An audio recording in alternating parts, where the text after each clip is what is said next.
السلام علیکم دوستو، آج کی کہانی کا نام ہے مددگار بزرگ۔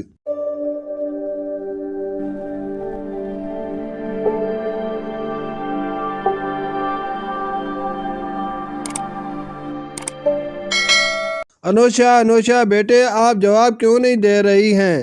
امی نے انوشا کے کمرے میں داخل ہوتے ہوئے کہا، مگر امی یہ دیکھ کر پریشان ہو گئی کہ وہ بیڈ پر بیٹھی رو رہی ہے اور ساتھ ہی اس کی ٹوٹی ہوئی پینسل اور پھٹی ہوئی کاپی پڑی ہے۔ پیارے بچوں، کیا آپ کو پتا ہے کہ انوشا کون ہے اور وہ کیوں رو رہی ہے؟ انوشا ایک بہت اچھی اور ذہین بچی تھی۔ وہ ہر جماعت میں اول آتی تھی۔ آج کل بھی اس کے چوتھی جماعت کے امتحانات ہو رہے تھے اور کل اس کا ریاضی کا پیپر ہے اور وہ بہت محنت سے اپنے پیپر کی تیاری کر رہی تھی۔ اس نے سب سوالوں کی تیاری کر لی تھی، مگر آخر کے کچھ سوال سمجھ نہیں آ رہے تھے۔ اس نے خود سے سمجھنے کی بہت کوشش کی، مگر پھر بھی سمجھ نہ آئے اس پر اس نے غصے میں آ کر اپنی پریکٹس کاپی پھاڑ دی اور قلم بھی نیچے پھینک دیا۔ جب اس کی امی انوشا کے کمرے میں اسے دودھ دینے کے لیے آئیں تو انہوں نے دیکھا کہ انوشا بیڈ پر بیٹھی ہوئی ہے، اس کی کاپی پھٹی ہوئی ہے اور قلم ٹوٹا ہوا ہے۔ تو انہوں نے وجہ پوچھی۔ انوشا نے ساری بات ان کو بتا دی۔ امی نے انوشا کو سمجھایا کہ